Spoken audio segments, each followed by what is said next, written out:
마이 금쪽 며느리 일부. 서울 강남의 고층 빌딩 최상층. 호화로운 펜트하우스 거실에 70대 초반의 나 여사가 앉아 있었습니다. 그녀의 눈빛은 날카로웠고 손에는 두툼한 서류 봉투가 들려 있었습니다. 건물 임대료 명세서였죠. 자수성가한 건물주 나 여사는 평생을 일해 이 모든 것을 읽어냈습니다. 하지만 그녀의 마음속에는 늘 한 가지 걱정이 자리 잡고 있었습니다. 바로 막내 아들 강태준이었죠. 태준아, 어디 가니? 40대 초반의 태준이 현관문을 나서려던 참이었습니다. 그는 엄마의 목소리에 움찔하며 멈춰섰습니다. 잠깐만 나갔다 올게요. 엄마, 태준의 목소리는 어딘가 어린아이 같았습니다. 나 여사는 한숨을 내쉬며 일어났습니다. 오늘 저녁에 박 회장님 따님 만나기로 했잖니. 잊은 거 아니지? 엄마, 저 그런 만남 원하지 않는다니까요. 나 여사의 표정이 차갑게 변했습니다. 내가 원하든 말든 우리 집안의 미래를 위해서는 반드시 필요한 일이야. 박 회장 따님은 명문대 출신의 재벌가 외동딸이야. 이보다 더 좋은 조건이 어디 있니? 엄마의 과잉 보호 속에 자란 그는 평생 엄마의 뜻을 거역해 본 적이 없었습니다. 번듯한 직업도 없이 엄마의 돈으로 살아가는 자신이 무슨 말을 할 수 있겠습니까? 그날 오후 태주는 정장을 차려입고 호텔 레스토랑으로 향했습니다. 하지만 그의 발걸음은 무겁기만 했습니다. 레스토랑 입구에 도착했을 때 그는 잠시 망설였습니다. 그리고 그 순간 누군가와 부딪혔습니다. 아, 죄송합니다. 손에 들고 있던 서류들이 바닥에 흩어졌습니다. 태주는 무의식적으로 무릎을 꿇고 서류를 주워주기 시작했습니다. 괜찮습니다. 제가 급하게 가느라 여성이 미안한 표정으로 말했습니다. 태준이 고개를 들어 그녀를 바라보는 순간 시간이 멈춘 듯 했습니다. 그녀의 얼굴에는 피로가 묻어 있었지만 맑은 눈빛과 환한 미소가 인상적이었습니다. 아니에요. 제가 딴 생각을 하고 있었어요. 태준이 어색하게 웃으며 말했습니다. 이거 구인 광고 전단지네요. 일자리를 구하시나 봐요? 네, 싱글맘이라 아이 키우느라 좋은 일자리를 찾고 있어요. 오수정이라는 이름의 이 여성은 가난했지만 씩씩하고 긍정적인 사람이었습니다. 태주는 그녀의 솔직함에 마음이 끌렸습니다.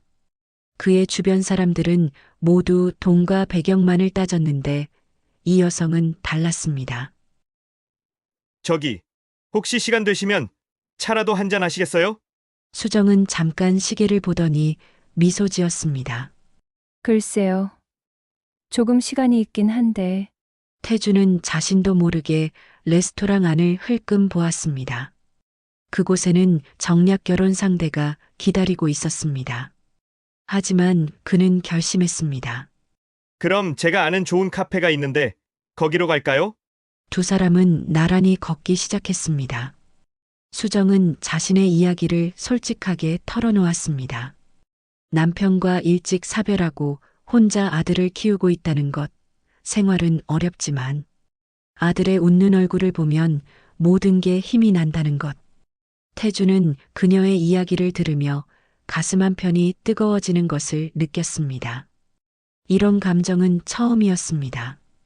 그날 저녁 나 여사에게 걸려온 전화는 분노로 가득했습니다. 내가 어떻게 감히 박 회장님 따님을 바람맞혀. 태주는 이번만큼은 엄마의 말에 고개를 끄덕이지 않았습니다. 나 여사는 사립 탐정을 고용했습니다. 며칠 후 두툼한 조사 보고서가 그녀의 책상 위에 놓였습니다. 오수정의 모든 것이 그 안에 담겨 있었습니다. 나 여사는 보고서를 넘기며 차갑게 웃었습니다. 싱글맘이라. 이런 여자가 감히 내 아들에게 접근하다니. 그녀는 즉시 수정을 만나기로 결심했습니다. 다음 날 오후 수정은 깜짝 놀랄 수밖에 없었습니다. 고급 승용차 한 대가 그녀가 일하는 작은 식당 앞에 멈춰 섰으니까요. 오수정 씨죠. 차에서 내린 나 여사는 선글라스 너머로 수정을 훑어보았습니다. 네. 그런데 누구시죠? 수정이 경계하며 물었습니다. 강태준의 어머니입니다. 잠깐 시간 좀 내주시겠어요? 나 여사의 목소리는 차갑고 단호했습니다. 두 사람은 근처 호텔 라운지에 마주 앉았습니다. 나 여사는 가방에서 수표를 꺼내 테이블 위에 놓았습니다. 5천만 원입니다. 이 돈을 받고 내 아들 곁을 떠나세요. 수정은 믿을 수 없다는 표정으로 수표를 바라보았습니다. 이게 무슨... 수정이 말을 잇지 못하자 나 여사가 냉소를 띠며 말했습니다. 당신 같은 여자가 우리 태준이한테 무슨 목적으로 접근했는지 뻔히 보입니다. 돈이 필요해서겠죠. 그러니 이 정도면 충분하지 않나요? 저는 태준 씨를 돈 때문에 만난 게 아니에요. 그녀의 목소리가 떨렸습니다. 나 여사는 비웃으며 일어섰습니다. 그럼 1억 드릴까요? 싱글맘이 아이 키우기 얼마나 힘든지 압니다. 현명한 선택을 하세요. 수정은 수표를 집어들더니 찢어버렸습니다. 죄송하지만 저는 그런 사람이 아닙니다. 태준 씨는 제게 처음으로 진심으로 대해준 사람이에요. 돈으로 해결할 수 있다고 생각하시다니 실망입니다. 나 여사의 얼굴이 일그러졌습니다. 감히 내 돈을 거절해 좋아요. 그럼 다른 방법을 써야겠네요. 나 여사가 떠난 후 수정은 불안에 떨었습니다. 그녀는 곧바로 태준에게 전화를 걸었습니다. 태준 씨, 어머님을 만났어요.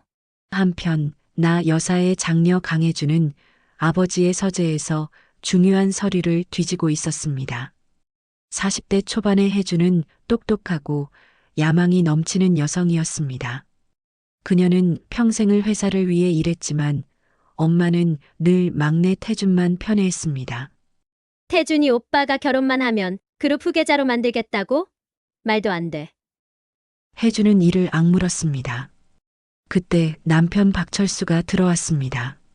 여보, 뭘 찾는 거야? 철수는 대기업 법무팀 변호사로 처가의 배경을 이용해 출세하려는 야심가였습니다. 태준 오빠 약점을 찾고 있어. 분명히 뭔가 있을 거야. 혜주가 날카롭게 말했습니다. 철수는 잠시 생각하더니 말했습니다. 그보다 어머님이 그 싱글맘을 조사했다면서. 그쪽을 파는 게 어때? 혜주의 눈빛이 번뜩였습니다.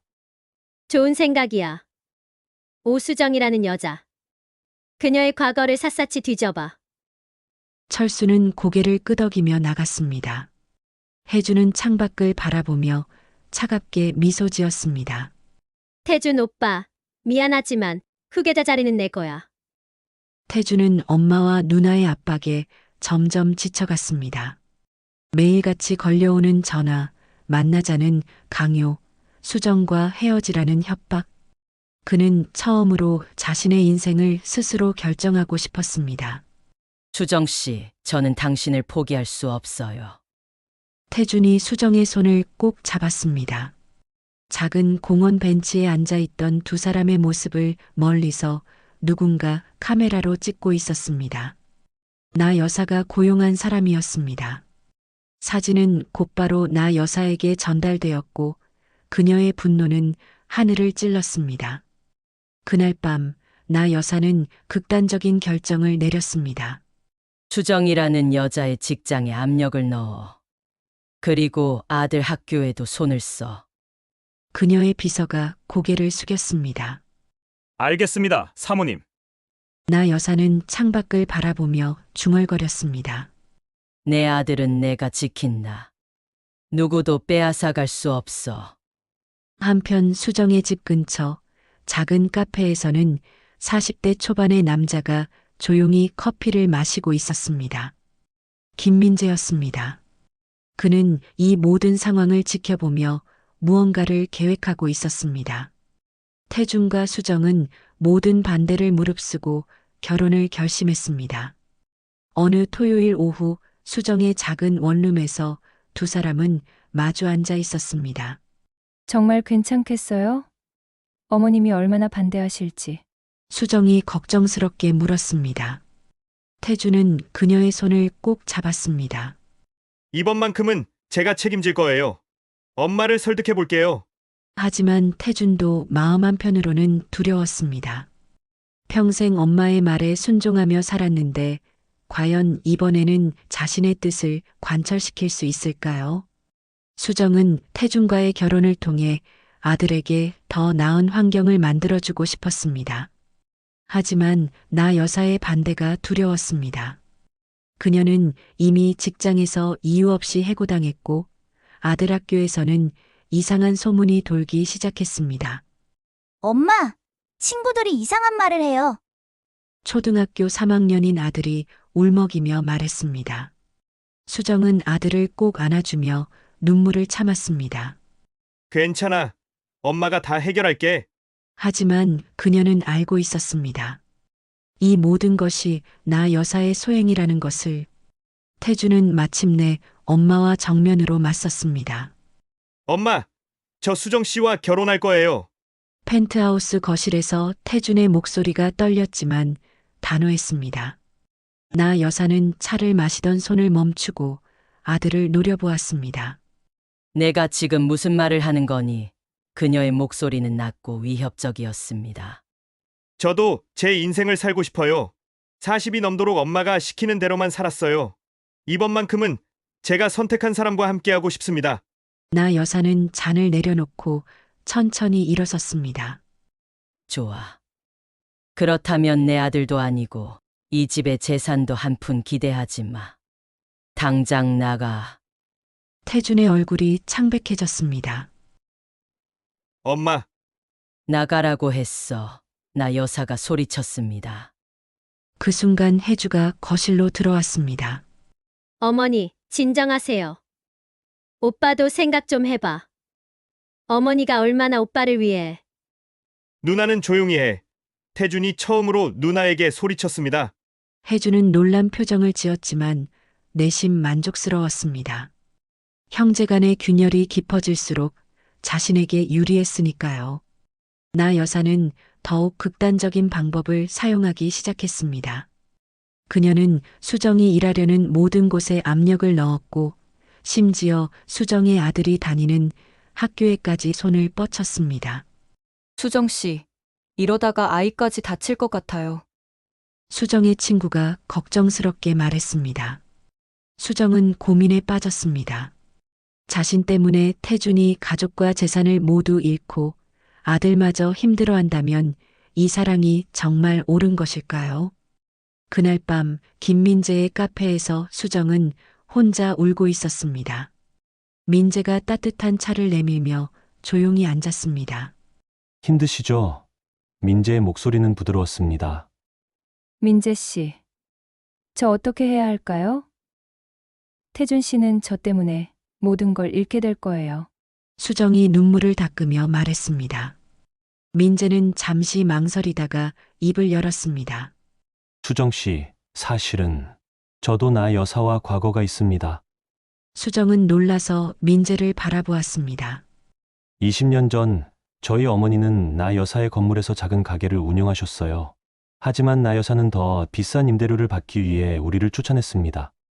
어머니는 그 충격으로 민재의 목소리가 떨렸습니다. 그래서 제가 이 근처로 온 겁니다. 복수를 위해서요. 수정은 충격을 받았습니다. 그렇다면 민재 씨가 저를 도운 것도 다른 의도가 있었던 걸까요? 민재는 고개를 저었습니다. 처음에는 그랬습니다. 하지만 수정 씨를 보면서 생각이 바뀌었어요. 복수보다 더 중요한 게 있다는 걸 알게 됐죠. 한편 나 여사는 자신의 과거가 조금씩 드러날 조짐을 느끼고 불안해하기 시작했습니다. 젊은 시절 성공을 위해 그녀는 많은 비윤리적인 일들을 저질렀습니다. 사람들을 속이고 밀어내고 때로는 불법적인 방법도 사용했습니다. 비서, 20년 전 기록들 모두 찾아서 없애. 나 여사가 급하게 지시했습니다. 하지만 이미 늦었습니다. 누군가가 그 기록들을 수집하고 있었으니까요. 바로 민재였습니다. 나 여사의 과거가 하나씩 수면 위로 떠오르기 시작했습니다. 어느 날 아침 지역 신문에 작은 기사 하나가 실렸습니다. 20년 전 건물주의 횡포로 생계를 잃은 상인들의 증언이라는 제목이었습니다. 나 여사는 신문을 보자마자 손이 떨렸습니다. 이게 대체 어떻게 된 거야? 그녀는 즉시 변호사를 불렀습니다. 하지만 기사는 시작에 불과했습니다. 곧이어 방송국에서 취재 요청이 들어왔고 피해자들의 증언이 이어졌습니다. 혜주는 이 기회를 놓치지 않았습니다. 그녀는 남편 철수와 함께 그룹 이사회를 소집했습니다. 어머니의 과거 행적이 드러나면서 회사 이미지에 심각한 타격이 예상됩니다. 혜주가 차분하게 보고했습니다. 이사들은 술렁거리기 시작했습니다. 나 여사님을 잠시 경영 일선에서 물러나시게 하는 게 어떻겠습니까? 한 이사가 제안했습니다. 혜주는 속으로 미소 지었습니다. 모든 것이 자신의 계획대로 흘러가고 있었습니다. 민재는 자신이 수집한 증거들을 정리하고 있었습니다. 나 여사가 불법으로 건물을 매입한 기록, 세입자들을 협박한 녹취록, 뇌물을 주고받은 증거들. 이 모든 것이 그의 손안에 있었습니다. 이제 마지막 단계만 남았어. 민재는 혼잣말을 했습니다. 그러나 그의 마음 한편에는 죄책감이 자리 잡고 있었습니다. 수정을 이용한 것 같아서, 그리고 선량한 태준까지 고통받게 할 것 같아서. 태준은 엄마의 과거를 알게 되었습니다. 신문을 읽으며 그는 믿을 수가 없었습니다. 자신이 알던 엄마는 강하지만 정직한 사람이었습니다. 엄마, 이게 정말이에요? 태준이 펜트하우스로 찾아가 물었습니다. 나 여사는 소파에 앉아 있었습니다. 그녀의 얼굴은 지쳐 보였습니다. 저는 비상경영 체제를 제안합니다. 처음으로 그녀는 자신의 행동을 후회하기 시작했습니다. 태준아, 엄마가 이 모든 걸 일군 게 쉬웠을 것 같니? 세상은 약한 사람을 기다려주지 않아. 그녀의 목소리는 떨렸습니다. 하지만 그렇다고 다른 사람들을 짓밟아도 되는 건가요? 나 여사는 아들을 바라보았습니다. 넌 몰라. 내가 편하게 살 수 있도록 엄마가 얼마나 많은 걸 희생했는지. 이 모든 게 너를 위한 거였어. 태주는 고개를 저었습니다. 저는 그런 방식으로 만들어진 행복은 원하지 않아요. 엄마가 수정 씨와 그 아이에게 한 일들도 알고 있어요. 어떻게 그럴 수 있어요? 나 여사는 갑자기 일어서서 아들에게 다가갔습니다. 그 여자 때문에 내가 이렇게 변한 거야. 나한테 대들고 가족을 의심하고. 그녀의 눈에 눈물이 고였습니다. 엄마는 평생 널 위해 살았어. 근데 넌 그 여자 편만 들고. 태준도 눈물을 흘렸습니다. 엄마를 사랑해요. 하지만 잘못된 건 잘못됐다고 말해야죠. 그리고 수정 씨는 아무 잘못도 없어요. 한편 민재는 마침내 결정적인 증거를 언론에 제보할 준비를 마쳤습니다. 하지만 컴퓨터 앞에 앉아있던 그는 망설였습니다. 이걸 공개하면 나 여사는 완전히 파멸할 것입니다.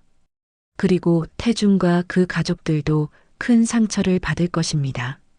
수정은 태준을 사랑하는데 자신의 복수 때문에 그들의 관계마저 망가질 수도 있습니다.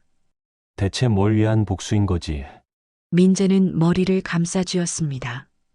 혜주는 그룹 내부 회의에서 공격적으로 나왔습니다.